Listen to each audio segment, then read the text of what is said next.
"You're just dead weight," Victoria said with a smirk as she strolled around my desk. "We're cutting costs, and frankly, your position is unnecessary." The office fell silent. 20 co-workers froze over their keyboards, pretending not to watch as our CEO publicly dismantled my 3 years at Montgomery Pharmaceuticals. "You barely contribute in meetings," she continued, voice carrying across the open floor plan. "You question processes that have worked for years. Your reports are consistently late." None of that was true, but I maintained my composure, hands folded calmly in my lap. "You have until the end of the day to clear out your desk. HR has your paperwork." Victoria's heels clicked triumphantly as she walked away, not bothering to lower her voice as she added, "Some people just don't understand what it takes to succeed in this industry." I smiled and responded simply, "Fine, fire me." Victoria paused mid-stride, clearly disappointed by my calm acceptance. She'd expected tears or pleading, not quiet dignity. I'm Eve Montgomery, 47 years old, and what Victoria doesn't know is that I own 87% of the company that bears my family name. 3 years ago, I stepped down as the public face of Montgomery Pharmaceuticals when my father passed away, leaving me controlling interest. The board hired Victoria King to lead the company into a new era of growth, unaware I had very specific plans of my own. Rather than watching from afar, I wanted to understand how our company operated from the inside. With a new hairstyle, my mother's maiden name on my ID badge, and a mid-level position in research analytics, I became invisible, just another employee. For 3 years, I observed. I documented cost-cutting measures that compromised quality. I witnessed talented colleagues leave after being belittled by Victoria and her inner circle. I saw our once collaborative culture transform into a toxic environment of fear and favoritism. I had planned to remain undercover for another 6 months, but Victoria's public humiliation accelerated my timeline. The shareholders' meeting tomorrow would now serve a different purpose than the quarterly update Victoria was expecting. As I packed my desk, I noticed Alan from legal watching me with a concerned expression. Alan had worked for Montgomery since before I was born, and was one of 3 people who knew my true identity.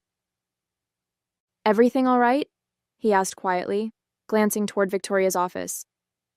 "It will be," I assured him. His brow furrowed as he leaned closer. "She's making bigger moves than you know. The termination list for tomorrow's meeting." He hesitated. "It's extensive. Entire departments." I felt my shoulders tense. This was worse than I had anticipated. Victoria wasn't just changing our culture. She was dismantling the company's foundation to boost short-term profits. "Thank you, Alan," I said, meeting his eyes meaningfully.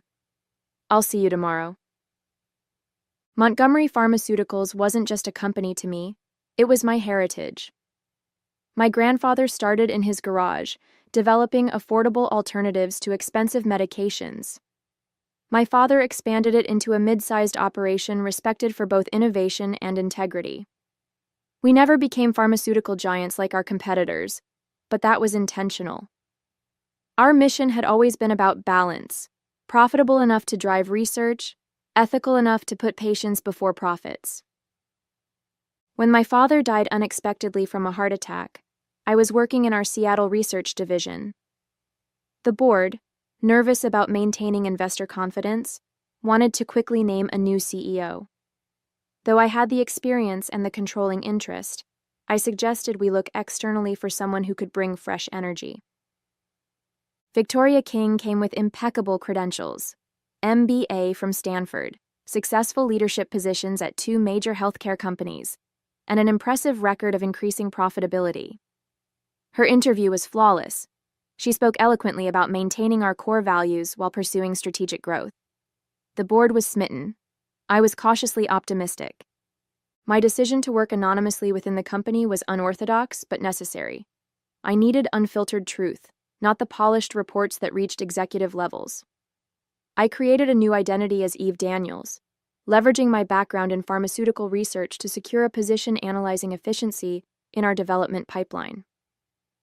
The first year under Victoria showed promising results. Profits increased by 18%, and we expanded into 2 new therapeutic areas. From my position, however, I noticed concerning trends. Research budgets were quietly being reduced. Long-time employees were being replaced with contractors. Quality control measures were streamlined to the point of risk. In meetings, Victoria presented herself as a visionary leader.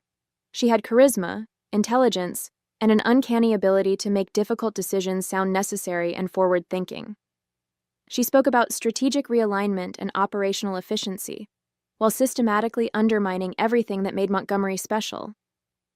I tried addressing concerns through proper channels. As Eve Daniels, I submitted reports highlighting potential quality issues.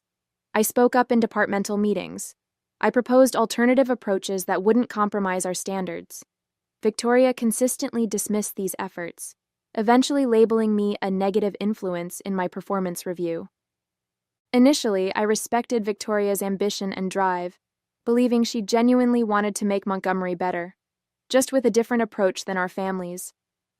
But watching her operate day to day revealed her true priorities: short-term profits, personal advancement, and control.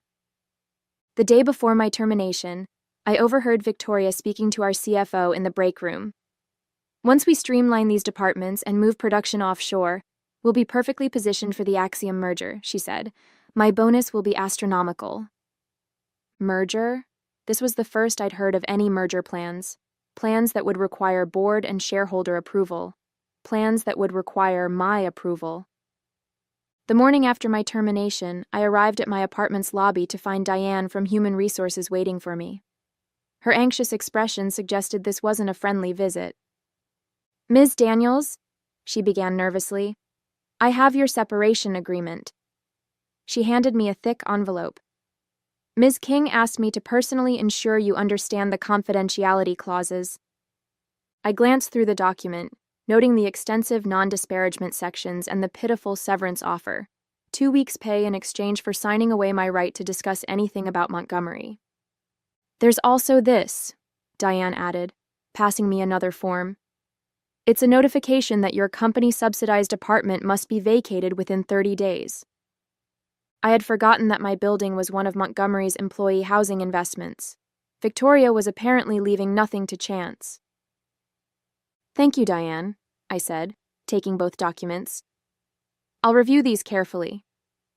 She shifted uncomfortably. "There's something else you should know. It's not official yet, but—" She lowered her voice. "Victoria is planning to outsource the entire research division to India.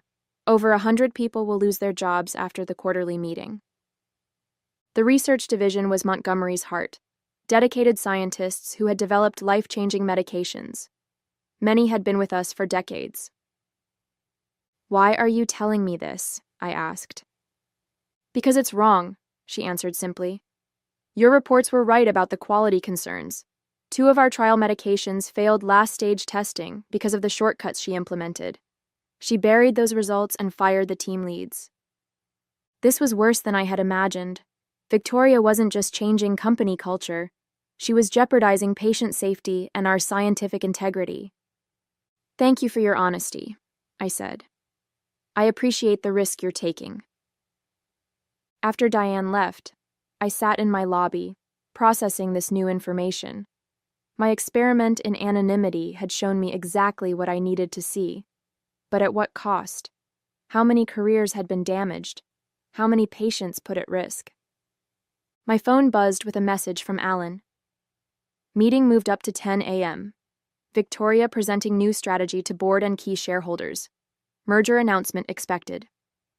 She had accelerated the timeline, likely hoping to push through her agenda before any opposition could organize. I checked my watch. It was 8:30 a.m. I had 90 minutes to prepare. In my home office, I pulled up the contingency plan I'd been developing over the past year. It detailed a complete restructuring of leadership, reinvestment in our core values, and protection for the employees who made Montgomery what it was. I had hoped not to need it, but Victoria had forced my hand. As I dressed for the meeting, selecting the tailored suit I hadn't worn in 3 years, I felt a complex mix of emotions. Disappointment that Victoria had betrayed the company's trust. anger at the callous way she treated dedicated employees, guilt that my experiment had allowed her to cause so much damage. My phone buzzed again, Alan with an update. Victoria's assistant accidentally sent me tomorrow's press release draft. They're announcing the closure of the Seattle facility. 230 jobs eliminated. My grandfather had started in Seattle.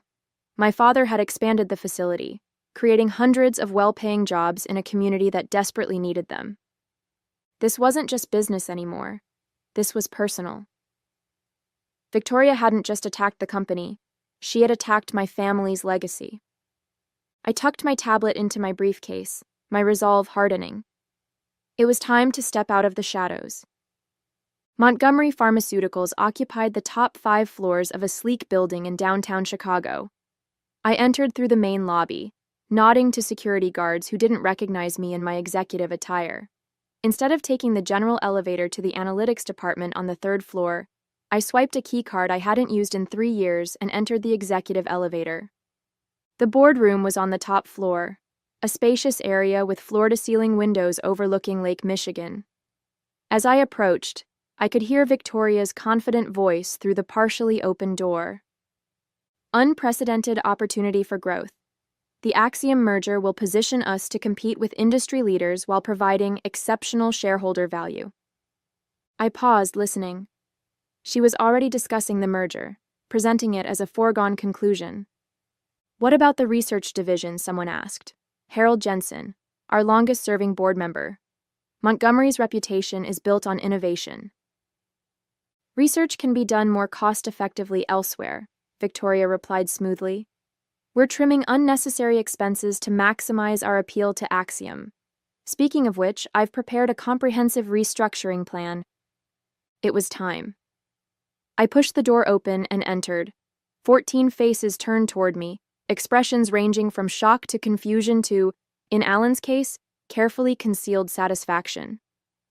Victoria recovered quickly. I'm sorry, this is a private meeting.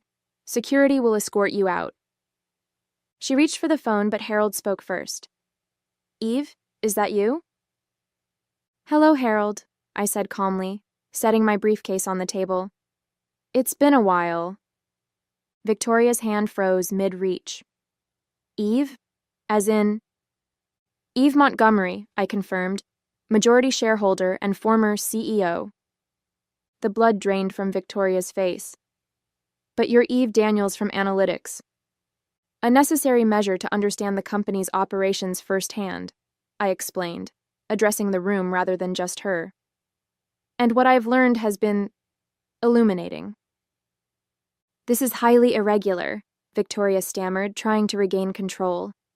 Ms. Montgomery, while we appreciate your interest, this meeting is for current leadership to present our strategic vision.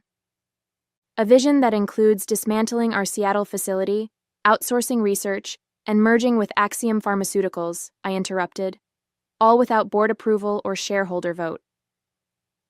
The room fell silent. Several board members exchanged concerned glances. These are preliminary discussions, Victoria insisted.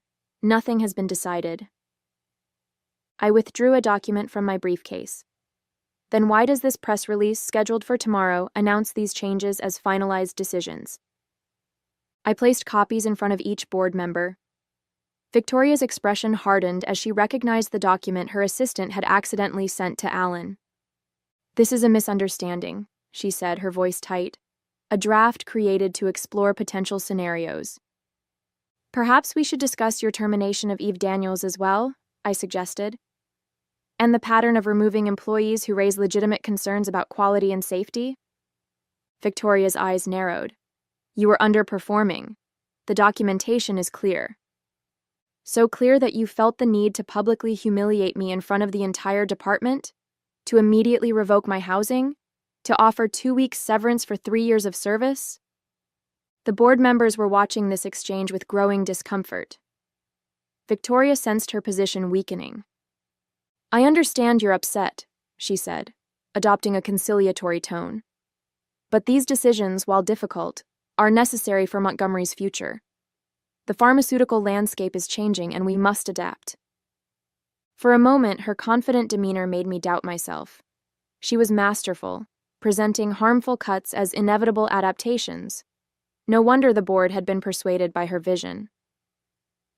"You're right about one thing," I conceded. "We do need to adapt." Victoria smiled, sensing victory. "I'm glad you understand." "Which is why," I continued, "as the majority shareholder of Montgomery Pharmaceuticals, I'm calling for an immediate vote of no confidence in your leadership." The smile froze on Victoria's face. "You can't do that." "Actually," Alan interjected, sliding a document toward her, "according to company bylaws, she can—" Victoria's composure cracked. "This is absurd. The board appointed me CEO. Only they can remove me." "With all due respect," I countered, "that's not entirely accurate." I distributed another document to the board members. Article 7, Section 3 of our corporate charter grants the majority shareholder emergency removal powers if the CEO acts contrary to company interests without board approval. The board members began reviewing the document, heads bowed in concentration. Victoria remained standing, her knuckles white as she gripped the edge of the table. "The merger discussions were preliminary," she insisted. "Nothing has been signed." "But you've already taken concrete actions," I pointed out. "You've terminated employees, compromised quality protocols, and prepared public announcements, all without proper authorization." Harold Jensen cleared his throat. "Eve is correct about the charter provisions. However, we should discuss these accusations thoroughly before taking any action." I nodded. "I agree, which is why I've prepared this." I connected my tablet to the room's display system, the screen filled with a detailed timeline of changes implemented under Victoria's leadership. Research budget cuts disguised as efficiency measures, quality control reductions hidden in technical jargon, terminated employees who had raised concerns, failed drug trials that never appeared in reports to the board. "Where did you get this information?" Victoria demanded. "I worked in the company for 3 years, documenting everything," I replied. "But what truly concerns me is this." I switched to the next screen, a financial analysis showing how these changes, while boosting short-term profits, had created substantial long-term risks. Pending lawsuits from patients experiencing side effects from hastily developed drugs, potential FDA violations that could result in massive fines, and the imminent loss of our most experienced researchers. The board members looked increasingly troubled. Victoria must have sensed the mood shifting because she abruptly changed tactics. Even if there were some procedural oversights, she argued, the results speak for themselves. Profits are up 42% since I took over. Our stock has nearly doubled. "At what cost?" I challenged. "Our reputation for quality? The safety of our patients? The institutional knowledge of employees who built this company?" "Business requires tough decisions," Victoria said dismissively. "Your father understood that, even if you don't." The mention of my father ignited something inside me. My father understood that Montgomery's success was built on integrity and innovation, not cutting corners for quick profits. Victoria smirked. "Your father also understood the importance of professional leadership. He specifically requested an experienced CEO take over after his death because he wasn't confident in your abilities." The words hit like a physical blow. Had my father really doubted me? Had he shared those doubts with Victoria? "That's not true," Harold interrupted, his usually calm voice sharp with anger. "Robert Montgomery never said any such thing. I was his closest friend on this board, and he was immensely proud of Eve's contributions to this company." Relief flooded through me, followed by renewed determination. Victoria was lying, desperately trying to undermine my confidence. "Ms. King," Harold continued, "I think it's time you step outside while the board discusses these matters." Victoria's expression hardened. "I don't take orders from—" "Security can escort you if necessary," Harold suggested mildly. After Victoria reluctantly left, the boardroom erupted in concerned discussions. I remained silent, letting them process the information I'd presented. Finally, Harold called for order. "Before we vote, there's something you should all know." He looked directly at me. Victoria hasn't just been planning a merger. She's been negotiating to sell Montgomery's proprietary research to Axiom separately, research Eve's team developed before Victoria arrived. Shocked murmurs filled the room. This wasn't just about jobs or cost-cutting anymore. Victoria had been planning to sell the company's most valuable assets, innovations that could help millions of patients, for her personal gain. "How do you know this?" I asked Harold. He slid a folder across the table. "Because Axiom approached me last week, thinking I was already aware of the arrangement." Inside were emails between Victoria and Axiom's CEO, discussing the sale of our research portfolio for a fraction of its value, with a substantial consulting fee directed to Victoria personally. The betrayal was complete. Victoria hadn't just compromised our company's values, she had betrayed its very purpose. The board's vote was unanimous. Victoria would be removed immediately. However, her termination alone wouldn't solve our deeper problems. The company culture had deteriorated, trust was broken, and we needed to prevent similar situations in the future. "We need to announce this change before markets close," said Elise Chen, our marketing director. "Otherwise, rumors will spread." "And what about the Seattle facility?" "The research division," asked another board member. "Victoria's team has already set those wheels in motion." "I have a comprehensive transition plan," I assured them.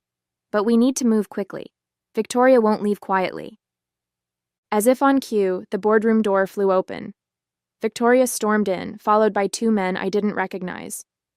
"This emergency board meeting violates proper notification procedures," she announced triumphantly. "My legal team agrees that any decisions made today are invalid." The lawyers behind her nodded confidently. One stepped forward.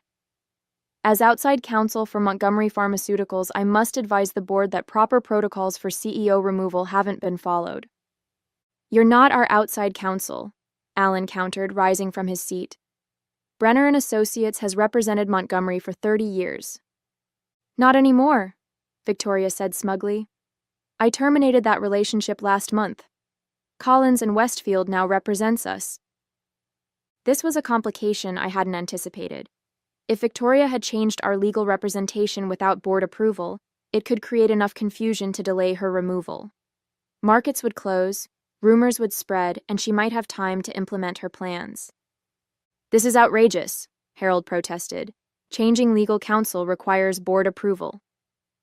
"Which I received," Victoria countered, producing a document. 3 board members signed off on it. I examined the document. 3 signatures appeared at the bottom, board members Victoria had personally recruited after taking over. "We need to adjourn and sort this out properly," one of Victoria's supporters suggested. "These hasty decisions could expose us to liability." Doubt crept into the room. Board members exchanged uncertain glances. I needed to act decisively. "Before we continue, I'd like to introduce someone." I pressed the intercom button. "Please send in our guest." The door opened again, and an older gentleman in an impeccable suit entered. "Hello, everyone. I apologize for the interruption." Victoria's face drained of color. "Jerome Collins. What are you doing here?" Collins, the founding partner of her supposedly new law firm, nodded politely toward Victoria before addressing the board. "I'm here at Ms. Montgomery's request to clarify a situation. Collins and Westfield has never been retained by Montgomery Pharmaceuticals. The document claiming otherwise appears to use a forged signature from my office." The room fell silent. Victoria's lawyers exchanged alarmed glances. "Furthermore," Collins continued, "I should note that impersonating legal counsel constitutes fraud. These gentlemen," he gestured to Victoria's lawyers, "are not attorneys at my firm." One of the men slipped quietly toward the door. "Additionally," Collins added, "I've reviewed the corporate charter Ms. Montgomery provided. Her authority as majority shareholder is quite clear." Victoria's desperate gambit was collapsing, but she had one card left to play. "Even if you remove me," she said, turning to the board, "you can't undo the agreements already in place. The Seattle closure, the research outsourcing, those plans are already filed with regulatory bodies." "Actually," I interjected, No regulatory filings have been submitted. I checked this morning. And our preliminary agreement with Axiom, she challenged, is subject to board approval, which it never received, Harold added. Victoria's face contorted with fury. You planned this all along, didn't you? Working undercover, gathering information, you set me up. No, Victoria, I replied calmly. You did that yourself when you prioritized short-term profits over our company's integrity. She turned to the 3 board members she had appointed. You need to support me on this. Remember our discussions about your compensation packages after the merger? The implication of improper arrangements hung in the air. 2 of her appointees shifted uncomfortably in their seats. The third, however, straightened his posture. Ms. King, are you suggesting we had some sort of personal arrangement regarding the merger? Because that would constitute a serious breach of fiduciary duty. Victoria realized too late that she had implicated herself in yet another ethical violation. Her last support on the board was evaporating. As security arrived to escort Victoria and her fake legal team from the building, I took my seat at the head of the table. The position had been mine all along. I had simply needed to reclaim it. The next morning, I arrived early for the company-wide meeting I had called. The auditorium filled quickly with anxious employees who had heard rumors but knew nothing concrete. My former colleagues from the analytics department did double takes when they saw me at the podium, dressed in executive attire rather than my usual business casual. Victoria had been scheduled to announce the strategic restructuring at this meeting. Instead, she was clearing out her office under security supervision. Good morning, I began once everyone was seated. For those who don't know me, I'm Eve Montgomery. A murmur rippled through the crowd. Some of you knew me as Eve Daniels from the analytics department. That was by design. For the past 3 years, I've worked alongside you, experiencing firsthand the changes in our company culture and operations. I outlined briefly what had transpired: Victoria's removal, the canceled merger, the saved jobs. With each revelation, the tension in the room gradually transformed into cautious relief. Yesterday, Victoria King fired me, calling me dead weight. Today, I want to address what makes someone valuable to Montgomery Pharmaceuticals. I clicked to the first slide of my presentation. Photos of employees from every department, from research scientists to maintenance staff. Value isn't determined by title or salary. It's measured by integrity, dedication, and commitment to our mission, creating affordable, effective medications that improve lives. I continued through my restructuring plan, not the one Victoria had envisioned, but one that reinforced our core values while adapting to market realities. No mass layoffs, no quality compromises, no abandoned research projects. Additionally, we're implementing a new board position specifically representing employee interests, ensuring your voices are heard at the highest level. As I spoke, I noticed my former supervisor from analytics wiping away tears. Nearby, researchers who had feared for their jobs were smiling with renewed hope. Finally, I concluded, I want to acknowledge the toxic leadership environment many of you have endured. That ends today. The auditorium erupted in applause, hesitant at first, then building to a thunderous affirmation. After the meeting, Victoria stood in the lobby, security guards flanking her as she waited for her car. She'd been permitted to collect personal belongings, but nothing else. No files, no company data, no proprietary information. I approached her, maintaining a professional distance. You won't succeed, she said, bitterness evident in her voice. The market is changing. Your father's approach is outdated. Montgomery will be obsolete within 5 years. Perhaps, I acknowledged, but will be obsolete with our integrity intact. Victoria laughed coldly. Integrity doesn't pay shareholders. Actually, sustainable growth based on quality products and ethical practices pays shareholders quite well, I countered. It just requires patience and vision beyond quarterly reports. Her car arrived, but before leaving, she turned back. You know, I almost feel sorry for you. You could have learned something from me. I did learn from you, Victoria, I replied. I learned exactly how I don't want to lead. She departed without another word, her defeat complete. The company she had tried to dismantle would now thrive without her, strengthened by the very values she had tried to eliminate. Back in my office, my father's old office, which Victoria had redecorated in cold modern minimalism, I found Alan waiting with a bottle of champagne. "Congratulations," he said, pouring 2 glasses. "Your father would be proud." "I hope so," I replied, accepting the glass.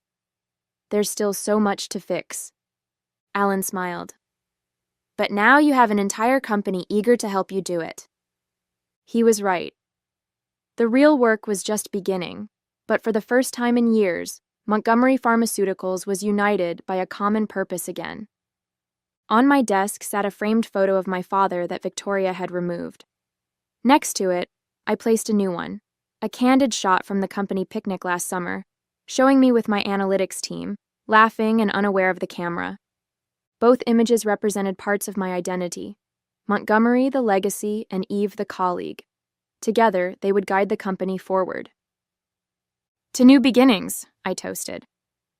"And to the best kind of revenge," Alan added. "Success on your own terms."